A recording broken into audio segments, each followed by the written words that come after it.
Recibimos en Par en el Mundo al historiador argentino Homer Freyja, docente e investigador de la Universidad de Buenos Aires y especializado en África. Día muy africano hoy en Par en el Mundo. Homer, ¿cómo estás? Muy buenas tardes. Hola, ¿cómo están? ¿Cómo estás, Gracias por Homer? invitarme. No, gracias a vos por atendernos, por separar algunos minutitos para hablar de África, que viene teniendo mucho destaque, mucho protagonismo en este mundial. Justo veníamos de hablar de Costa de Marfil, por ejemplo, pero otra figura que viene destacándose, otro país, pero sobre todo otra figura relacionada a ese país, es un hincha congoleño, que es Congo, ¿no? Un hincha congoleño, que imita a Patrice Lumumba, uno de los líderes más importantes y carismáticos del proceso de descolonización africano, un proceso violento que tiene raíces hasta los días de hoy. Homer, para empezar entonces, ¿cómo podemos vincular, entender la figura de Lumumba con lo que pasó en el Congo y después que fue rebautizado como Zaire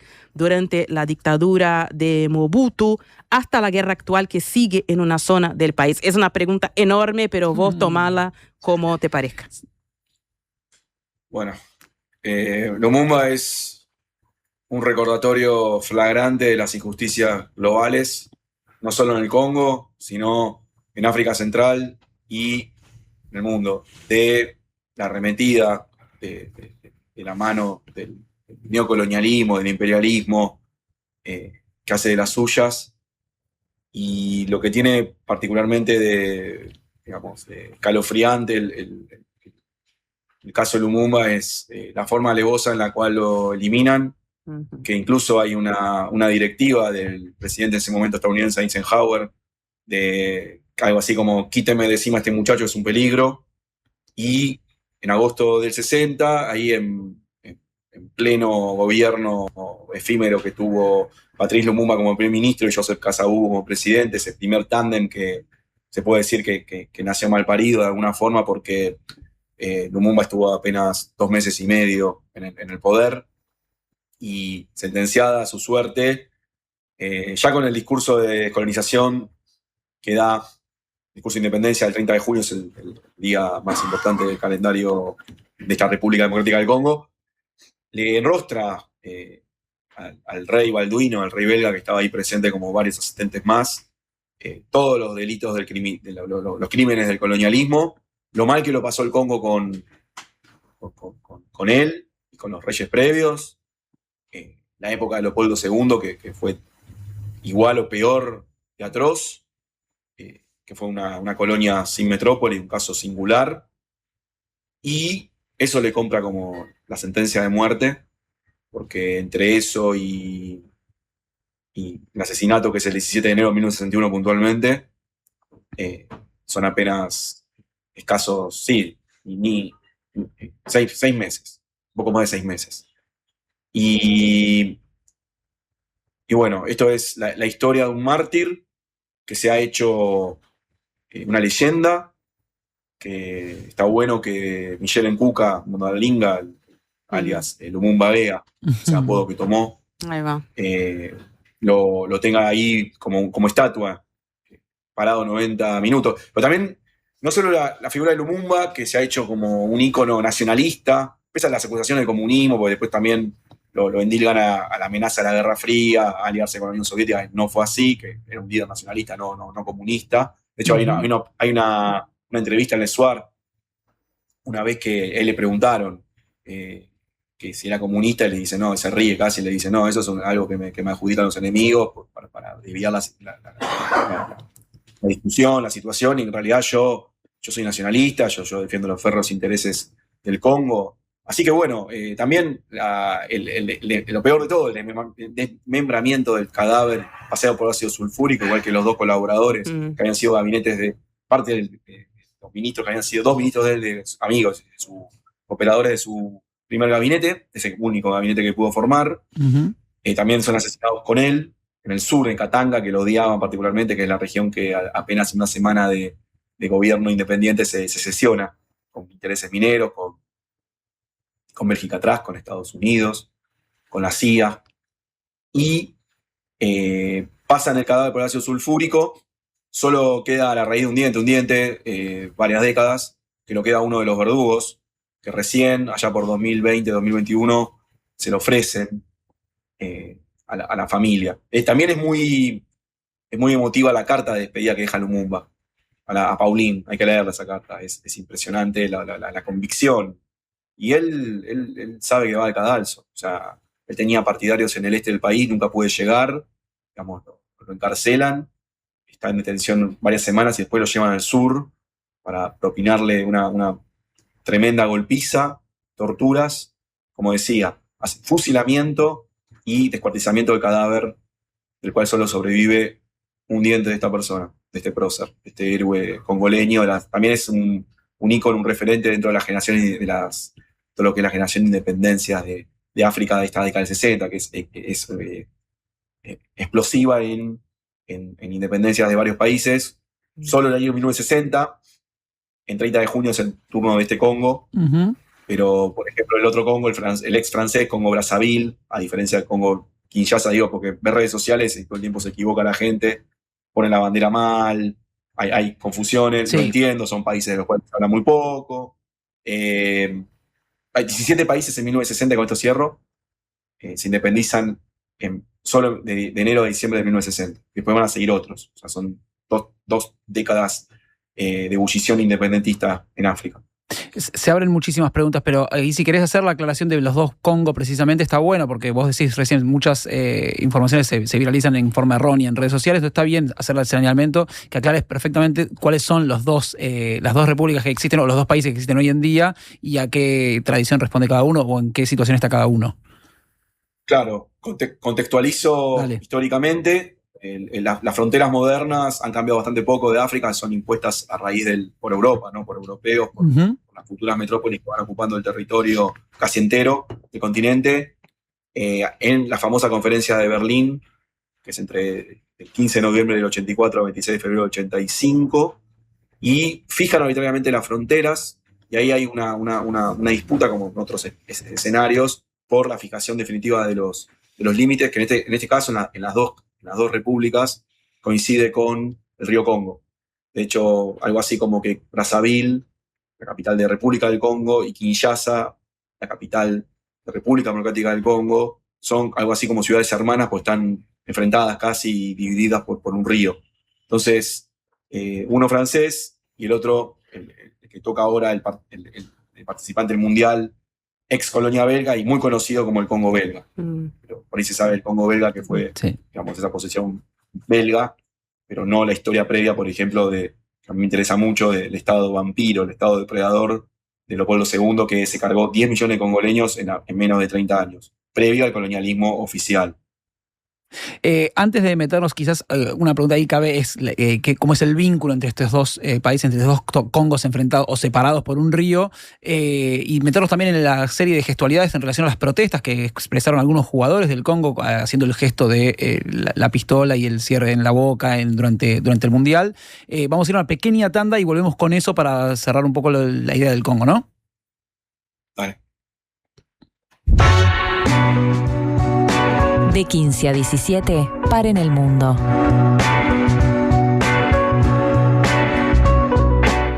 Prevení dolores cervicales y de espalda. Ajustá la altura de la pantalla. Elegí sillas con buena sujeción lumbar. Prevení.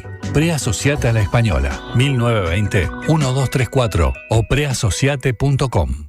Chacra La Martina, donde todo lo bueno sucede. Eventos, celebraciones sociales, empresariales, restaurante y salón de té. Además, hospedaje con ricos desayunos de campo a 20 minutos del centro. La Martina, al oeste de la ciudad. Seguinos en redes. Este año viajá por Uruguay de punta a punta con Red Pagos. Participá y ganá una escapada para 2 personas, todo incluido. Desde Artigas hasta Montevideo. Vos elegís el destino. Registrate en ganalestamacerca.com.uy y suma chances pagando en locales de Red Pagos o en Mi Red Pagos. Red Pagos, más cerca. Ver bases y condiciones en ganalestamacerca.com.uy. Hola. ¿Estás escuchando Diversidad de Opiniones? ¿Estás bien? Estás en la Diaria Radio 97.9. Que no te dé lo mismo a quién llamar cuando te quedás sin gas. En Megal trabajamos incansablemente para innovar en productos y procesos que hagan nuestros envases más seguros y confiables. Acordate de Megal cuando necesites recargar tu garrafa, ya sea la clásica de 13 kilos o la garrafa liviana que solo Megal te ofrece. Llámanos al 19220 o ingresá a megal.com.uy. Megal, innovamos con energía. Los uruguayos nacimos para ser hinchas. Somos hinchas de la Celeste, pero también hinchas de Enrique, que reabrió el almacén de la esquina. ¡Vamos, Enrique! Y de Mariana, que está por traer un nuevo hincha al mundo. ¡Golazo, Mariana! Somos hinchas por naturaleza y por eso tenemos al Bro, que es hincha de los proyectos de todos y desde hace 130 años está jugando para Uruguay. Banco República, hincha de todos los uruguayos y sponsor principal de la selección uruguaya de fútbol. Paren el mundo. Me quiero subir.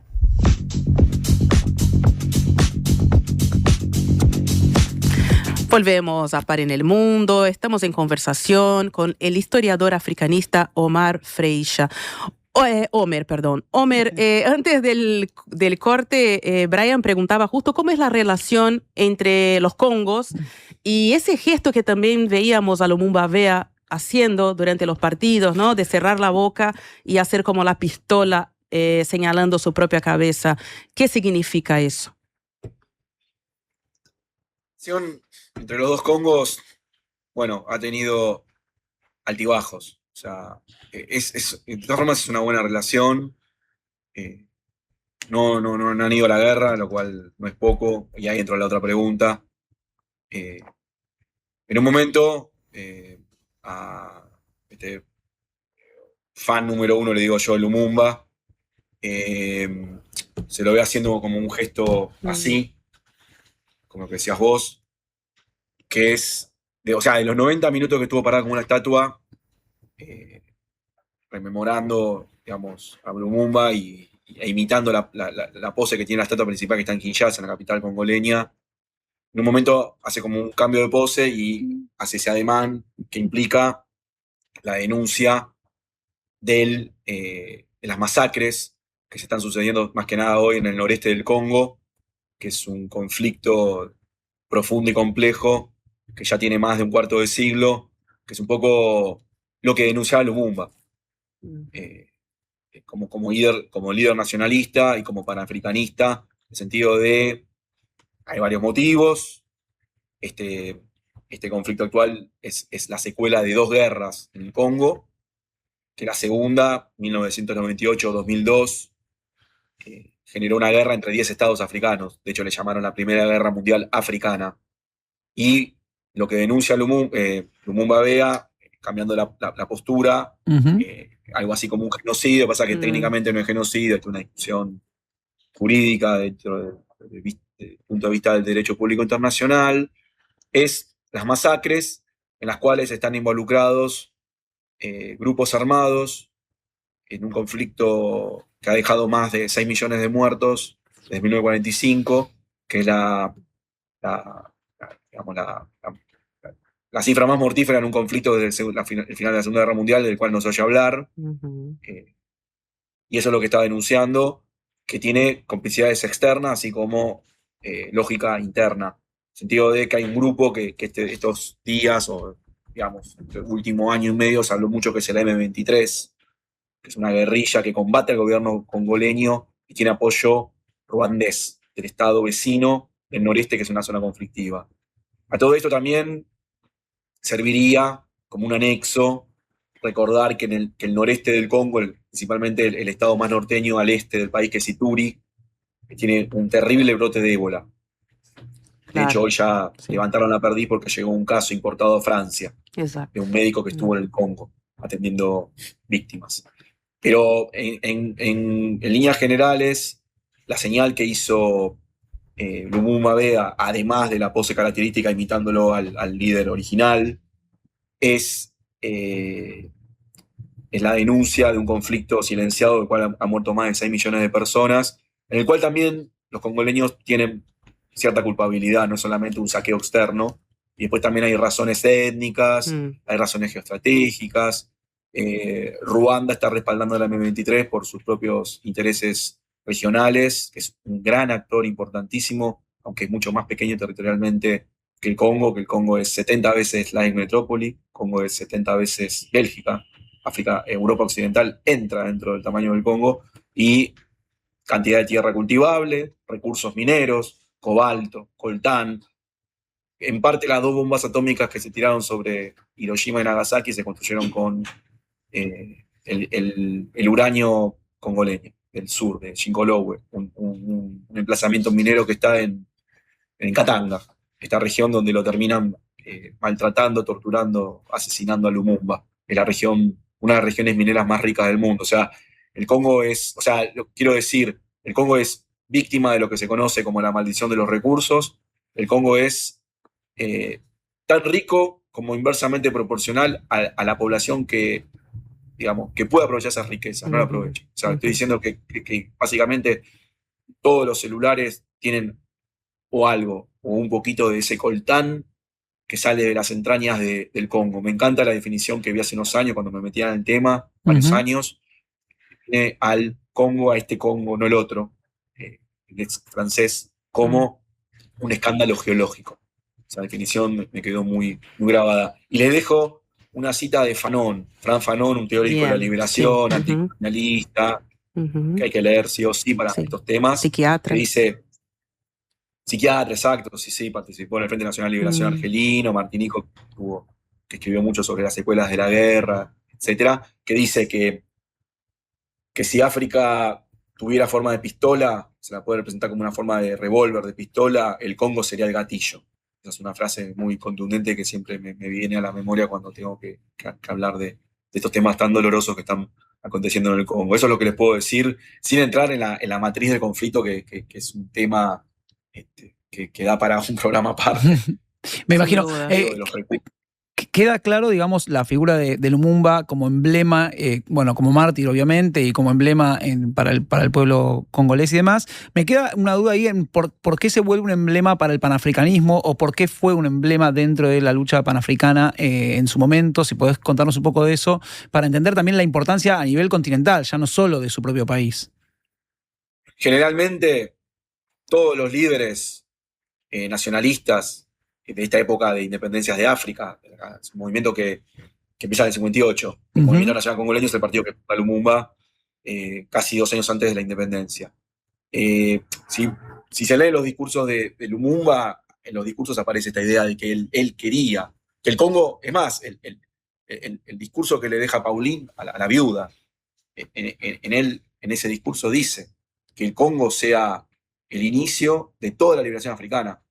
O sea, hay una cuestión ahí panafricanista, de una suerte de solidaridad horizontal entre las élites, las élites anticoloniales, los líderes independentistas como Nyerere, Sékou Touré en Guinea, más adelante incluso Tomás Sankara en Burkina Faso, aunque sea 40 años después, 20 y pico años después. Sí. Etcétera. O sea, hay una idea como de un optimismo, siempre digo, hay mucho optimismo en los 60, y con el tema del avance de la independencia se va dando gradualmente, vertiginosamente en ese año 1960 que le toca al Congo, pero también hay como una esperanza en una unidad. Por ejemplo, en 1963, en Addis Ababa, en la capital etíope, se crea la Organización de la Unidad Africana. Más de un líder va a decir que es un panafricanismo a medio camino. Es la unidad, como la Unión Continental, hoy se llama Unión Africana, cambió el estatuto en 2002, es más un tecnicismo jurídico, pero a lo que voy es esta idea de que el Congo, puntualmente, tiene que ser como el inicio de la independencia del África. O sea, ya habían habido independencias, pero ahí había que hacer, alianzas estratégicas con otros líderes. De hecho, hay congresos panafricanistas. Con, por ejemplo, el caso importantísimo, no me olvido, que es pionero, incluso anterior al Congo, que es otro país subsahariano, que es Ghana, británica, la ex Costa de Oro inglesa, que ahí Nkrumah y Lumumba se llevaron muy bien, y ambos eran panafricanistas. De hecho, Nkrumah plantea la tesis y la teoría en su libro África debe unirse, de los Estados Unidos de África. O sea, uno puede pecar digamos, leyéndolo y diciendo esto es muy naif, esto es muy, es casi como un delirio, ¿no? Como muy, muy ambicioso los Estados Unidos de África, poniendo de acuerdo en ese momento, no sé, 800 millones de personas, varios estados que alumbraban la independencia y eran ya 20, 30, van creciendo, un continente enorme, es el continente más grande del mundo, 30 millones de kilómetros cuadrados, y uno lee África de unirse de Nkrumah y esto es un delirio, pero hace 50, 60 años atrás el ambiente era otro, el optimismo tenía como un visto bueno, después ese optimismo se fue pinchando, ese optimismo fue colapsando porque, bueno, lo nombraste a Mobutu, después pasó Lumumba efímero, Zaire, ¿no? Como lo renombra una política de africanismo, la forma de los nombres, cae en 32 años de dictadura mobutista, con un partido único, digamos, baluarte para Occidente, para Washington, para Estados Unidos, que nunca más vuelvan los lumumbistas al poder, que encima resisten en el este. Hay bolsones de resistencia lumumbistas en el este reivindicando, en el este del Congo, ¿no? Que es espeso, que es selvático, que es fácil para una guerra de guerrillas. Por ahí pasa el Che Guevara argentino. Hay un movimiento que incluso al mobutismo, que Mobutu toma en el 65 el poder, y era amigo de Lumumba, era el secretario personal que le abría y le leía la correspondencia a Mobutu. Mobutu después lo traiciona, lo derroca y meses más tarde colabora, es partícipe del asesinato en enero del 61 que les decía antes de Lumumba. Entonces, toda esta gesta de Lumumba es la vereda de enfrente de Mobutu, los 32 años de poder en este Zaire, a partir de 1971 cambia el nombre, pero sí, hay como una cooperación, una solidaridad horizontal entre los líderes de las independencias que traccionan con un mismo objetivo. O sea, yo creo que Nkrumah obviamente escribe un libro más, convencidísimo que los Estados Unidos de África podían tener bases sólidas de creación. Hoy no hay nada parecido a eso. Hay una zona libre de comercio, que podría ser a nivel económico lo más cercano, que es reciente, que no va más allá de 2018. Pero el sueño de una unidad continental, un continente, un país, un continente, una unidad monetaria, hoy suena más que utópico. No, pero más allá de que suene utópico y en algún punto naif, decías vos, si está bien la inocencia o quizás el espíritu de una época de cierto optimismo, como describías, ¿hay herederos hoy que reivindiquen ese legado y que traten de recuperar esa posición? Digo, más allá de, uno ha escuchado y se escucha a Traoré, obviamente en Burkina Faso y todo, pero digo, ¿hay otros herederos o hay una búsqueda ahí por tratar de volver a esa senda? Hay algunos partidos de base panafricanista, pero en general, algunos países, pero a nivel electoral no cambian el amperímetro. No tienen peso. No tienen peso. No, yo te diría que una apuesta panafricanista, más allá de las luces y sombras, puede ser, como nombrabas a Ibrahim Traoré, pero la verdad que el continente lo veo dividido, lo veo en una sintonía global muy distinta para estar proyectando sueños de unidad, aunque bueno, frente al contexto global, la Alianza Estado del Sahel, ¿no? Justo presidida por Traoré, va un poco contramano, ¿no? De la tendencia más general, si se quiere, ¿no? Mirá lo de Colombia ahora, no sé, digo. Sí, y si me alejo del Sahel, dentro todavía de África, pero me alejo del Sahel y pienso en porque las noticias que van llegando siempre son muy dispersas, obviamente, bueno, en Uruguay, en Argentina también, pero digo, en Uruguay en este caso en particular. Entonces, de pronto ahora, bueno, más allá del Mundial, y por eso arrancamos por estas imágenes, porque permiten abordar algunos temas, pero uno escucha, la última noticia que nos llega de África es lo que está pasando en Sudáfrica. Es muy lejos del Sahel, obviamente, pero nos permite entender también un poco incluso hasta pensar en la desunión de estos países, porque uno ve brotes xenófobos, ataques, expulsión de personas. Entonces, ahí, ¿qué visión tenés vos de lo que está pasando en Sudáfrica, aunque sea muy lejos de esto otro, para también entender un poco de lo poco que vemos desde acá? Bueno, te puedo decir que en sintonía global los movimientos xenófobos están a la orden del día. Además, están más envalentonados que hace 10 años atrás. creo ahora, lamentablemente. Y igual, o sea, los sudafricanos no aprendieron las lecciones. O sea, pese al apartheid, todavía mantienen ciclos recurrentes de xenofobia. En 2015 hubo uno muy grave, 2015-2016, que se lo vio al entonces rey Zulú, digamos, mismo él pregonando el odio con el extranjero, contra el migrante. Bueno, ahora hay otro nuevo brote. Es más, esta vez, a diferencia del brote grave anterior, que ha habido varios, pero recuerdo con particular gravedad del 2015-2016 fue muy fuerte, lo seguí mucho. La deportación, perdón, la evacuación de ciudadanos extranjeros en lote, en masa. Nigeria, Ghana, han tenido que evacuar con preocupación ciudadanos de esos países por riesgo, no solo a los locales, a la propia vida. Y ya ha habido bastantes asesinatos, destrucción de propiedad, y una de las agrupaciones más grandes puso como un ultimátum el 30 de junio, ahora martes que viene, no falta nada, para decir, bueno, si no se fueron, van a pagar las consecuencias de seguir estando acá, de continuar robándonos los trabajos a los sudafricanos, etc. Todo esto contrasta con la fiesta en la cancha de ayer, que han visto la clasificación. Sí, justo encima clasificaron, claro. Un equipo que para mí, no sé cómo ir, de fútbol... No, futbolísticamente es un milagro lo de ayer. No sé, inexplicable. Pero no entiendo, y lo de Corea, bueno, pasando limpio. Clasifica a Sudáfrica, sí, pero detrás de todo este festejo de Mama África ahí hay una mujer muy, muy elegante, con un atuendo muy elaborado, festejando que captó las cámaras. Desde las cámaras igual que un Babea, parecido.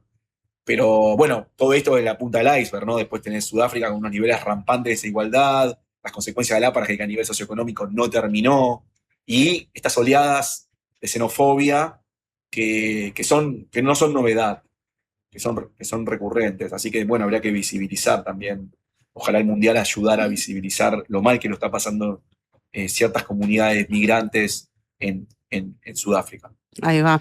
Omer, ya tenemos que ir cerrando, pero mientras hablabas pensaba eso, que también el Mundial es una oportunidad de que desde otras latitudes entendamos que es un continente como cualquier otro, con muchas singularidades internas. Entonces creo que eso que nos causa sorpresa, bueno, vos sos un estudioso, no te causará sorpresa, pero a nosotros que no acompañamos el noticiero, también vamos entendiendo que al fin, porque a veces parecería que África siempre se hace el chiste de que no es un país, ¿no? Es un continente gigante, vos mismo decías. Eso también nos da la oportunidad de entender sutilezas y detalles que no son tan sutiles y que al final es un montón de idiosincrasias y culturas que tienen que convivir como en cualquier otro lado, ¿no? Y a veces capaz que el romanticismo de la Unión Africana no es tal como no está la Unión Europea o cualquier otra. Sí, y voy a citar a uno africano, pero que para mí describe, antes lo citaba Fanon, ahora, bueno, un caribeño, ¿no? Un martinico, afrodescendiente, pero ahora citó a un polaco, Kapuscinski. Wysar Kapuscinski, maestro de periodismo, él dijo, y conocía África de punta a punta muy bien, y dijo que África no existe nada más que en la geografía, que es una idea. Y sí, la idea de una África unida a mí me suena como en contradicción, colisiona con esta idea de, bueno, no subsumamos África a un país, es todo igual, a la homogeneidad, pero siguen estos enfoques de tratarlo como un país. O sea, eso para mí también responde un poco a esto que estaba pasando con la confusión de los dos Congos. Sí, no sé, si hubiera en América Latina dos países con el mismo nombre, estoy hablando de algo muy contrafáctico y hipotético, no sé si se confundiría tanto como las banderas de los dos Congos, que todo el tiempo se confunden. Bueno, la gente igual no reconoce mucho entre Guyana y Guayana a veces, ¿eh? Sí, así que también. No, también, pero bueno. No, pero es verdad, está bueno lo que decís. Te tomo una cosa, aprovecho ya que dijiste, no es necesario en realidad seleccionar porque podemos leer todos los de Kapuscinski, pero ¿cuál de todos los que escribió, incluso entre Asia y África y todo, cuál te gustó? Y a mí me encantó El Emperador. El Emperador. La biografía sobre Haile Selassie me parece maravillosa. Más allá de que ciertos sectores que lo odian porque escribió en contra de alguien venerado como fue el emperador etíope Selassie, pero sí, tiene perlitas, ¿no?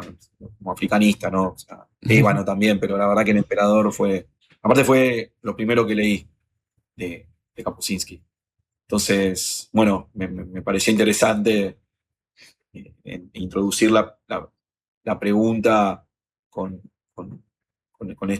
este autor, ¿no?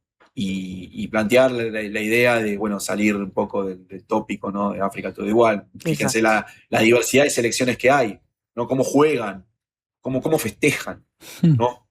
Los africanos, un festejo completamente distinto al senegalés o al marroquí. Nada que ver, son como mundos aparte, no hay una idea de todo África todo igual. Eso me parece fascinante. El fútbol es política, el fútbol es geoestratégica, el fútbol...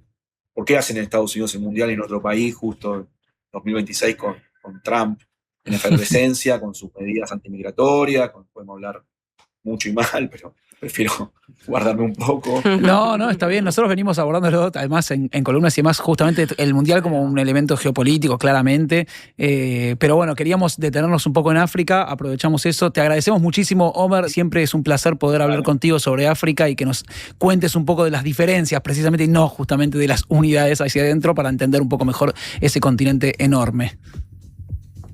Bueno, muchas gracias a ustedes y bueno, a disposición. Hasta la próxima.